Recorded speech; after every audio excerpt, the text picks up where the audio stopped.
Good morning, America. Breaking overnight, deadly dock collapse. At least 7 people killed in Georgia following an annual celebration. Rescue crews called to pull victims from the water. The investigation this morning. Race for the White House, 16 days till Election Day. The candidates furiously campaigning. Donald Trump appearing in swing state Pennsylvania, launching fresh attacks on his opponent. Vice President Kamala Harris bringing out the star power, including Usher and Lizzo. Political analysis and the latest poll results this morning. Major intelligence breach? ABC reporting documents purported to show U.S. intel on Israel's planned retaliatory attack on Iran posted on the internet. What we're learning this morning. Lost in the woods, an elderly woman spending 4 days in Maine's freezing temperatures, speaking out from her hospital bed. I started eating peat moss, and I thought maybe that would keep me alive. How she was finally found. Kidnapping update. 1 year after a 9-year-old girl was snatched from a campsite and held for nearly 2 days, her mom now speaking out about the ordeal and how the family is looking to heal and help others. Now shut up and drive. And Sports Sunday revving up for today's Formula One racing. We're live in Austin for the U.S. Grand Prix. Hey now, you're an all-star. ESPN's Herm Edwards with insights into all the big NFL matchups. And the New York Yankees have won the American League pennant. And clinching it, the Yankees' dramatic win overnight to punch their ticket to the World Series. It's a cool place, and they say it gets cold. Live from ABC News in New York, this is Good Morning America. And Good Morning America. So great to have you with us on a Sunday. What a finish for the Yankees, right? They are headed to the World Series, ladies and gentlemen. The first time in 15 years. The highlights and the look ahead to tonight's Mets-Dodgers matchup. That's in the NLCS. That's coming up a little bit later this morning. Yeah, Big time. could it be a Subway Series? No. See? Right? All of a sudden, we're all into baseball, right? Just like that. Yeah, exactly. Playoff time. Also ahead, addressing the critical shortage that some hospitals are facing of IV fluids due to Hurricane Helene and the damage to a facility in North Carolina. Shipments now arriving from overseas. We'll tell you more about that in just a bit. Yeah, an important story there. But we do begin here with that tragic collapse there on a ferry dock in Georgia. At least 7 people killed. ABC's Faith Abube is near the scene right now with the latest overnight. Good morning, Faith. Yeah, good morning to you, Gio. This is the church near the island where family members gathered here yesterday to reunite with their loved ones who survived that incident. This morning, authorities are still trying to figure out what caused part of that ferry dock to collapse, plunging at least 20 people into the water. It's going to be at the Sapelo Ferry dock, Sapelo Ferry. This morning, at least 7 people dead after part of a dock for ferries collapses in Georgia. We realized that we had possibly 20 people or more that had went into the water because of the collapse of this gangway. It happened just before 4 Saturday afternoon at the Marsh Landing dock on Sapelo Island, 60 miles south of Savannah. But as of now, we have recovered 7 victims that lost their lives because of this incident. Among the dead, a chaplain for the State Department of Natural Resources, which operates the dock and the ferries that shuttle people between the island and mainland. Crowds had gathered for a fall celebration by the island's community of slave descendants when the gangway collapsed. Emergency crews using boats equipped with sonar and helicopters to attempt to rescue people who fell into the water. Busloads of survivors taken to a nearby church where they waited to reunite with family members. That's what we do. We're missionary, and we try to help people who are in need, and it was a time of need. And Janae, President Biden released a statement saying he and the First Lady are heartbroken that what was supposed to be a joyous day, a celebration of Gullah Geechee culture, turned into tragedy. He is following all the developments out of this. In the meantime, though, there will be a team of engineers back at the dock today investigating exactly what caused this failure. Janae. It is devastating that so many people went from celebrating, as you said, Faith, to now mourning this morning. Thank you so much for your reporting. Now to politics, with the presidential race about to hit the 2 weeks to go mark. It's incredible. Early voting already in progress in most of the country. ABC White House correspondent Mary Alice Parks is on the North Lawn with the very latest. Mary Alice, I saw you nodding along. Crazy that we're just 2 weeks out now. Yeah, Janae, good morning. That's right. We are 2 weeks and 2 days out from Election Day. Both candidates absolutely as busy as ever and with sharp elbows. Former President Trump in particular overnight using profane, even crude language at his rally. Overnight, former President Trump escalating attacks against Vice President Harris, using expletives to describe her. We can't stand you. You're a vice president. In the final sprint to Election Day, Trump campaigning in Latrobe, Pennsylvania, where he talked about his economic proposals, like wanting to lower taxes for corporations and raise taxes on all imported products. The word tariff is the most beautiful word in the dictionary. He also went on several long-winded tangents, speaking for 13 minutes, including using lewd bathroom jokes about his personal relationship with pro golfer Arnold Palmer. Arnold Palmer was all man. And I say that in all due respect to women, and I love women. Harris ripping into Trump's rallies. Have you noticed he tends to go off script and ramble? On the issues, she talked about housing and her pitch to allow Medicare to cover the cost of home health for seniors. For any of you who is taking care of an elder relative, you know that's about love. The vice president with some star power on the road, introduced by Usher in Atlanta. The next president of the United States. And Lizzo in her hometown of Detroit. The singer making a veiled reference to recent comments from Trump, who seemed to disparage her city. They say if Kamala wins, then the whole country will be like Detroit. Okay? Proud like Detroit. Wearing a Detroit versus everybody t-shirt, Harris telling her supporters now is the time to leave it all out on the field. We don't want to have any regrets about what we could have done these next 17 days. And today, another big name out on the trail. Stevie Wonder will join Harris as she attends church services in Georgia. She's been working with some leading black clergy there to try to mobilize voters to the polls. Former President Trump will spend another day in Pennsylvania today. He has a town hall tonight, guys. Mary Alice Parks, thank you. Let's bring in Martha Raddatz, who will be hosting This Week later this morning, and Washington Bureau Chief and Political Director Rick Klein. Good morning to you both. Martha, let's go to you first here because you have an interview with the governors of the so-called Blue Wall states this morning. What did you learn from that conversation, and just how critical are these states in deciding this election?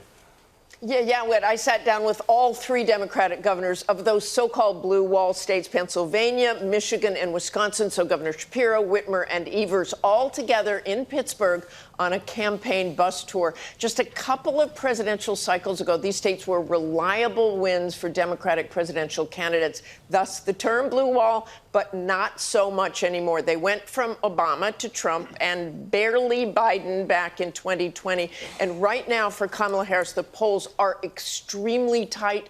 The governors expressed confidence that Harris would win, but there is absolutely no guarantee. And these really are must-win states, particularly Pennsylvania. So they're all busy campaigning in those blue states and going door to door. There really is a very strong ground game going on there. Absolutely. And Rick, let's dig into the latest polling here. Show us how tight this race is getting, especially in those critical swing states.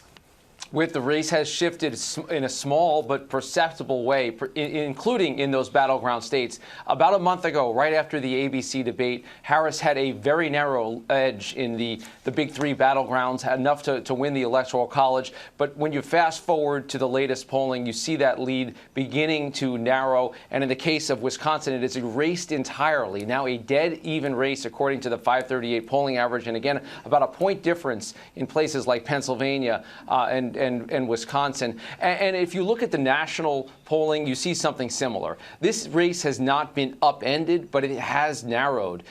Right now, about a 2-point edge in the popular vote, according to the polling average at 538.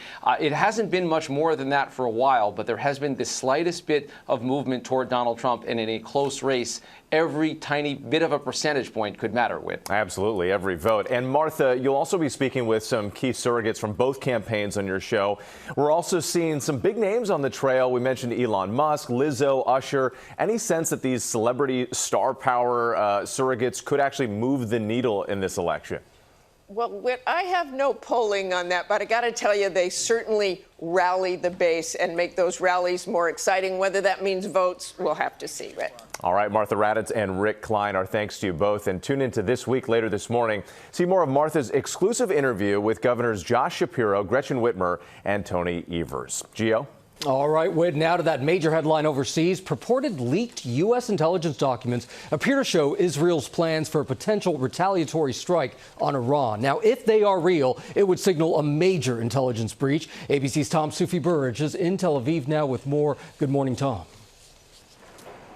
Good morning, Gio. Yeah, that's right. It appears to be a major intelligence breach. The documents, which were posted on social media, purportedly show classified U.S. intelligence gathering on Israel's preparations for a potential retaliatory strike against Iran, with what appears to be specific details about the types and number of missiles that Israel may be readying. U.S. officials not commenting, but one senior defense official says they're looking into the reports. ABC News cannot independently verify the authenticity of the documents, which have markings that indicate they come from the National Geospatial Intelligence Agency, which collects and analyzes intel from satellite and aerial imagery. It's not clear now what impact this may have as Israel prepares to hit back at Iran for that ballistic missile attack at the beginning of the month. There's been no comment from the IDF, which, even after the killing of Yahya Sinwar, the leader of Hamas and the mastermind of the October 7 terror attack, is now ramping up operations in northern Gaza. IDF videos showing Palestinians being lined up and moved. The IDF saying it's operating against, quote, terrorists in that general area. This morning, we're getting reports just to the north of there of mass casualties, including children, after an IDF attack. More than 80 people killed, according to the Hamas-run Gaza Health Ministry. The IDF saying that figure is, quote, exaggerated. Janae? But whatever the figure, so many thousands of innocent people have gotten wrapped up in it. Tom, thank you so much. Now to the urgent efforts to replenish the nation's supply of key IV fluids following Hurricane Helene. The first flights of supplies from overseas arriving this weekend to help ease shortages at hospitals across the country. ABC's Ike Ajachi joins us with the details about that. Good morning to you, Ike. Good morning, Janae. It's been an anxious environment inside some hospitals across the country that are eager to get their hands on those foreign shipments of critical IV fluids. For weeks now, they've been rationing their supply, and some hospitals are even temporarily canceling elective surgeries. The issue forcing the Biden administration to invoke war powers in order to get those overseas shipments that are now coming in. Now, Hurricane Helene kneecapped Baxter International, which produces about 60% of the nation's IV fluids. The storm seriously damaged the Western North Carolina facility. Now, Baxter says it's making progress towards recovery, and they've already installed a temporary rock bridge to access the plant for cleanup. Now, at the same time, the FDA is allowing those government-chartered planes to bring in more supply from overseas. Now, over the next several weeks, they'll import tens of millions of IV bags from other locations.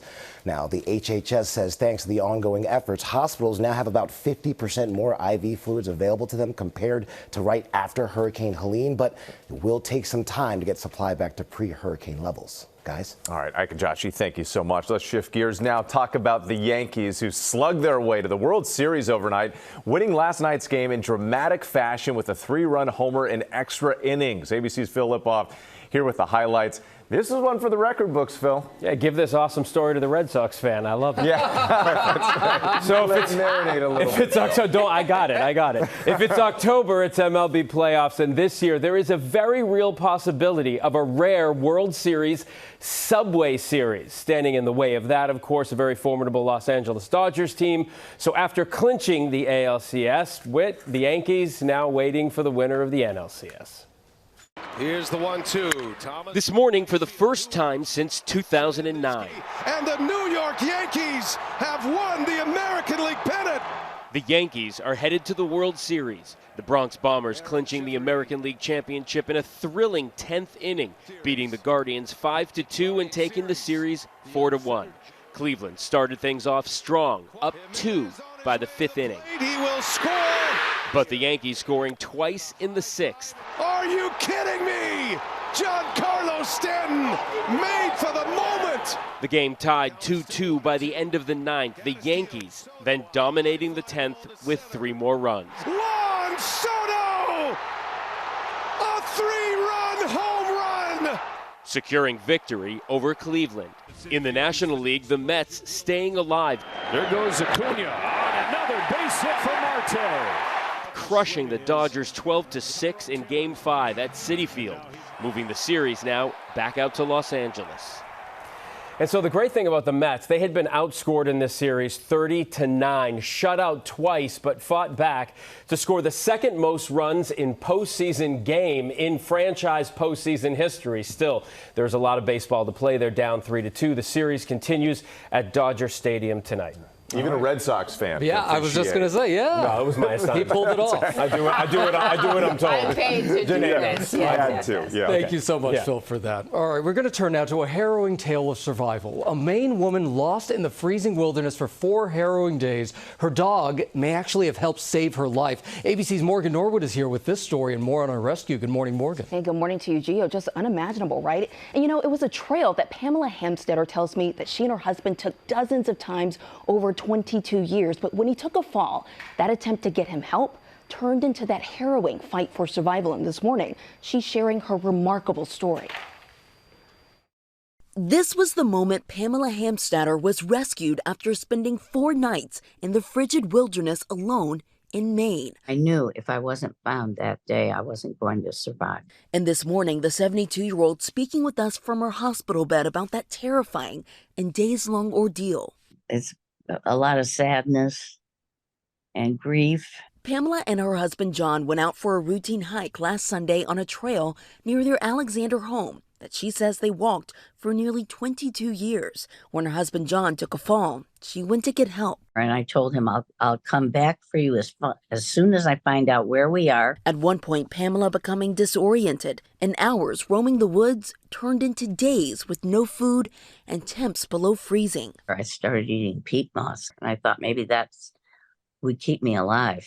Pamela says a neighbor noticed they hadn't been home in days, and on Wednesday, officials beginning an all-out search, and 24 hours later, they miraculously found Pamela alive with their dog Lucy by her side. Well, Pam's body temperature was 90.7 when we found her.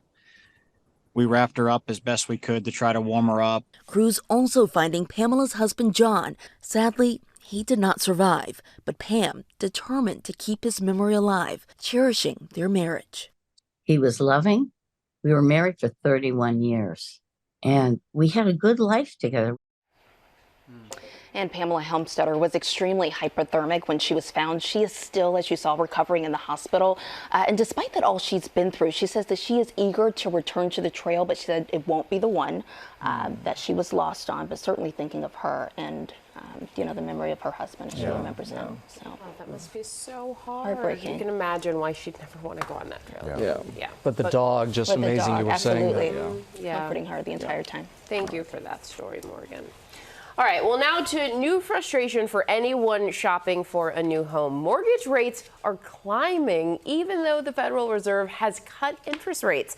So ABC's Alexis Christoforous joins us to sort it all out because this can be confusing. Alexis, good morning. Can be, that's right. Good morning, Janae. It is an unwelcome surprise for many homeowners who were expecting mortgage rates to fall after the Federal Reserve cut rates by 0.5 point last month. But exactly the opposite is happening. In fact, mortgage rates have been rising now for the past 3 weeks, with the average 30-year mortgage rate at 6.4%. That's the highest in 8 weeks.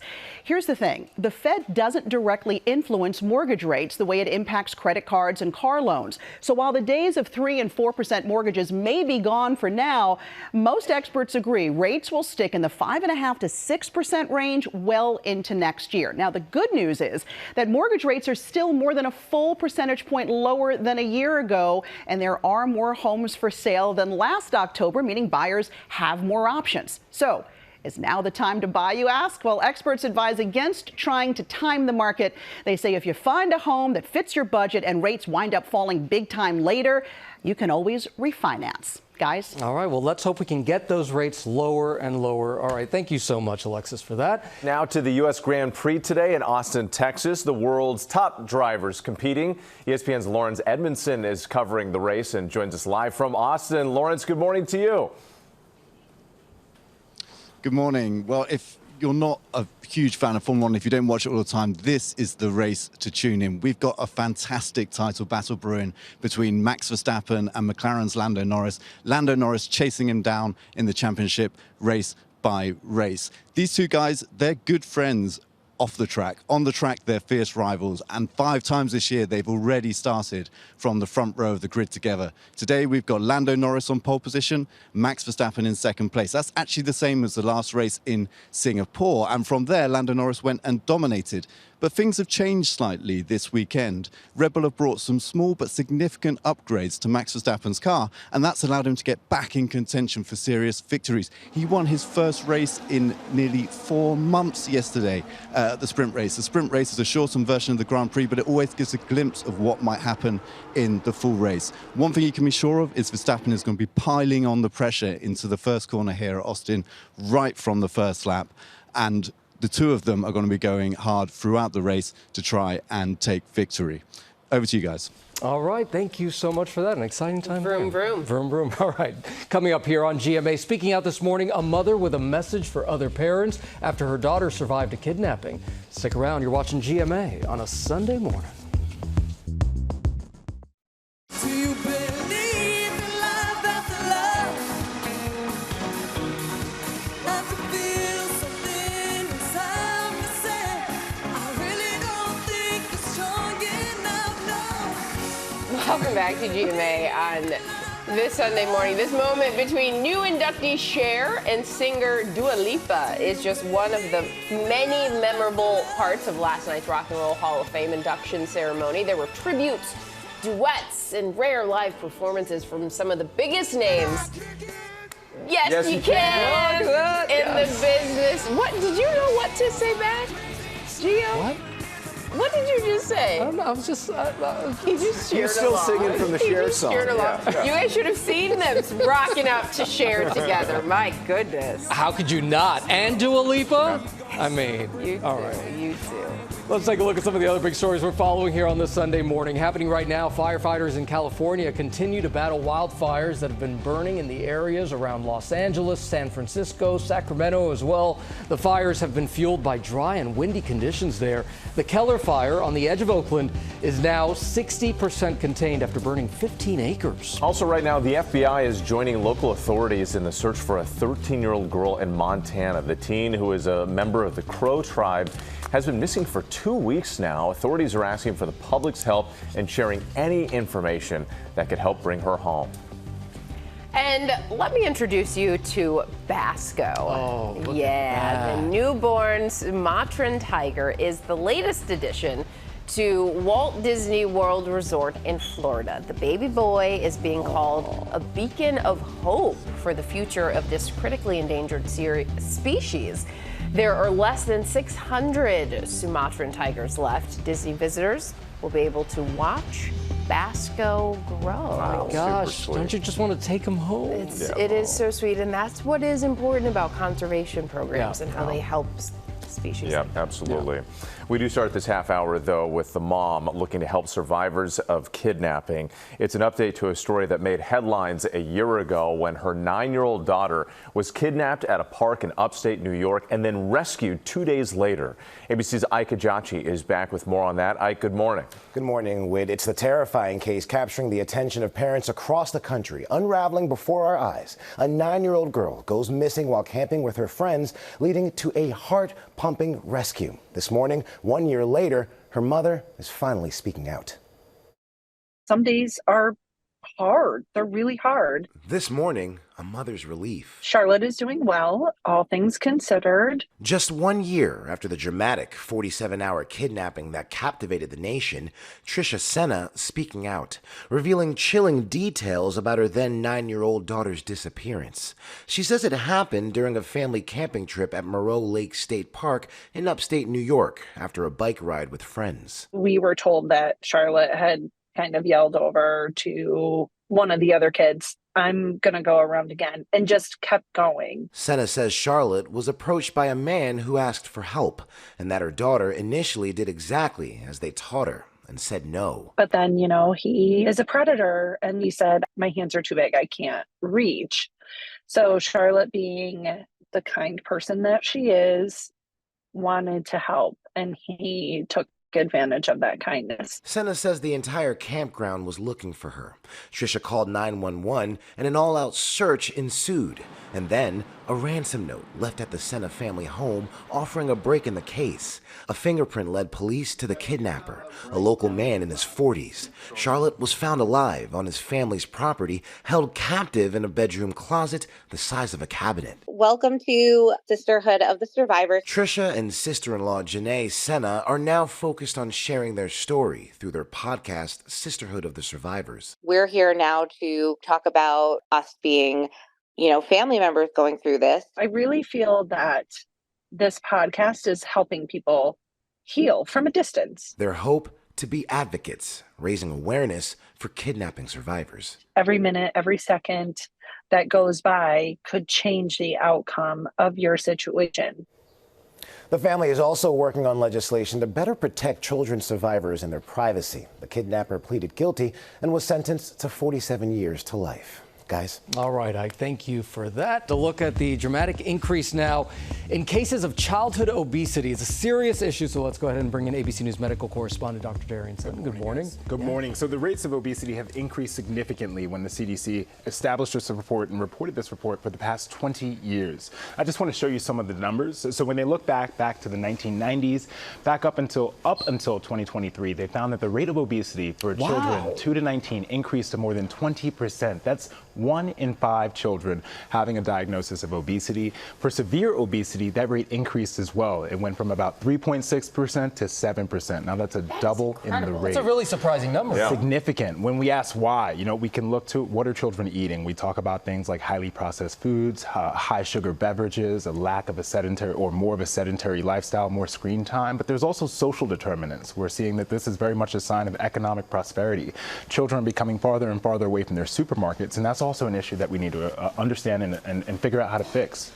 So what should parents consider if their child or teen falls into that category, especially for young kids which getting them to eat healthy food is tricky anyway? Very tough. I think when you're establishing that conversation, it's really important to focus on health, not on how that child looks, because this is not only an important topic, but it's a sensitive one that's associated to much stigma. Also, talking about their eating habits, you want to make sure that you practice what you preach. As parents, you want to make sure that you're getting under that healthy lifestyle just as much as you want your child to, encouraging participation into sports. And then when you're talking to their provider or their physician, I think it's also important to ask about medical conditions that can lead to their state or their weight. And I think it's really, honestly, it means a multimodal approach to making sure that you're tackling this problem from all angles. And while we have you on a similar topic, but a little bit different, let's talk about some of the weight loss drugs that are out there. There's a new headline involving those drugs and substance abuse, and there could be some help. This is fascinating. So this found that with those who use these GLP-1 medications, Ozempic, Wegovy, Mounjaro, tirzepatide, semaglutide, they found that there was an associated reduced risk of alcohol binge, and they also found that there was an associated reduced risk of overdose from opiates. Now, why is this? Very much because often these medications mimic hormones that help you feel satisfied after you eat. That same pathway is operated in addiction, and so this can open up many opportunities for the future that are really exciting. Is more research needed on that, or there's enough to say what you've already? Great point. There's a tremendous amount of research that has to be done. This is an association, so now we work to find the cause and effect. All right. Dr. Sutton, as always, thank you so much. Appreciate it. Of course. Coming up on Good Morning America, ESPN's Herm Edwards joins us with the big storylines for this week's NFL matchups. With a Ravens touchdown. Welcome back to GMA as we take a look at Week 7 in the NFL with lots of great matchups. ESPN football analyst and veteran head coach Mr. Herm Edwards is back with us. Herm, it's always great to see you. Good to be with you folks. Yes. Witt's a little nervous. He's a little nervous. Yeah, we're getting to it. We'll get to his team next. All right. So, let's kick things off with the 5-0 Vikings hosting the 4-1 Lions for the NFC's top seed. Herm, who do you like? I'm going to go with Detroit. After what I witnessed when they played the Dallas Cowboys, they basically went in to Dallas' stadium and they played bully ball. And it starts with their running game, Montgomery and Gibbs. They've got one of the best offensive lines in the National Football League. can the Vikings slow them down? And, the Vikings play really good defense, but I like the Lions, their ability to run the ball and control the game, because the Minnesota Vikings have a hot offense right now. So I'm going to go with the Lions. All right, Coach, the game everyone's going to be talking about here, the Super Bowl rematch, my Niners getting revenge against the Chiefs. What are the chances? That's the way I see it, Coach. Hey, Whit, I'll give you this number. It's not very good right now. Oh, They no. are 0-4. The 49ers are 0-4 against the Chiefs. Wow. And Wow, listen, Whit. here's the key. Here's the key. Yeah. They got to stop Kelsey. Kelsey has 29 receptions against the 49ers. Okay. So, this is the key. They got to stop him. They got to find a way to stop him. If they can do that, they got a chance to win this football game. All right, see, the coach Kelsey's has got a spoken. mullet now and everything, Yeah. too. It's like, You can't stop a mullet. Okay, Coach, let's recap our Who's with Herm numbers. Yes, right, these are our Gio, favorite please recap ones. them. Monday Night Football picks. Whit's ahead with 5 correct picks. Janae's got 4. Herm's got 3. I got 0. At this point, he has to be trying to pick the wrong team. those 50-50 odds, they're brutal. Oh, my Two God. choices. Now we're approaching 7, right? Yeah. Okay, so all right. So Monday night, who you got? The Ravens, the Buccaneers, both at 4 and 2. So Herm, who do you have? I'm going to go with the Ravens. Derrick Henry and Lamar Jackson. And look, when you think about Baker Mayfield is having an MVP year, he's thrown 15 touchdown passes already. And if you're the Ravens, you got to slow this Buccaneers offense down. How do you do that? You got to run the ball with Derrick Henry and Lamar Jackson and keep the ball away from the Bucs. They are an exciting offense right now. But I'm going to go with the Ravens. I'm going Ravens, too. Charm City, Baltimore, you know it. Same, but I'm going with the Ravens. I'm going with the Bucs. Okay. I'm going to go with the Bucs. Look You're how going to get your proud he first is. loss. You're getting your first loss this week. You're done. That streak you got is done. Yeah. Gosh. You're the best, Coach. Yeah, you're fantastic. And we Thank love you, the guys. Paisley and Stripes. Play of the day and the rush to experience the beauty of autumn. Sweater weather, bringing out the leaf peepers, but if you're looking to be one with nature, chances are you will not be alone out there. Will Gans is here, dressed the part today. Nature, yes, one with nature. At the so-called Instagram capital of the world this fall, you can snag scenic views and time with friends in nature at Artist Bluff Trail in New Hampshire. But instead of social media likes and TikTok fame, crowds of tourists are allegedly shoving each other, leaving trash around, and leaf peepers are pining for a better alternative. This morning, it's a full-blown episode of Family Guy out there. Leafers! Leafers flocking to New England to take in the changing leaves in picturesque New Hampshire. Photos from Franconia Notch State Park going viral, and visitors can't believe their bad luck. Once we got to the top where it was like kind of bottlenecking and people were just shoving their way through. In just the past few years, you're talking 40 to 60% increases in the crowd size, which is great. We can handle it. So far this month, Franconia Notch has brought in close to 60,000 paid visitors, and all 1,500 spots in their parking areas completely full all weekend. TikTokers falling for their favorite creators' foliage-focused forays away. This place was insane. Standing right underneath this water, surrounded by the fall foliage, I felt like I was transcendent. Using the internet is such an important tool to find the best deals, find the best opportunities. It really can make the best of your vacation. I myself just went to beautiful Maine last week and used TikTok for suggestions of how to make the most of my leaf-peeping trip to New England. Acadia State Park requires reservations for their popular Cadillac Mountain trails. Now, Artist Bluff, which is where those photos were from that we just looked at, in Franconia Notch, is not part of the reservation system in New Hampshire, but maybe they'll reconsider, considering 3.7 million people are visiting New Hampshire this fall season. Wow, that's amazing. I know. Yeah. The pictures are so worth it, though. Yeah. Like, you just, there's nothing like It it. is An really apple cider, donut, scarf And wearing. you're dressed like the fall foliage, even got too. I some like it. Yeah, exactly. I'm on my way to Franconia right after this. With a pumpkin spice latte.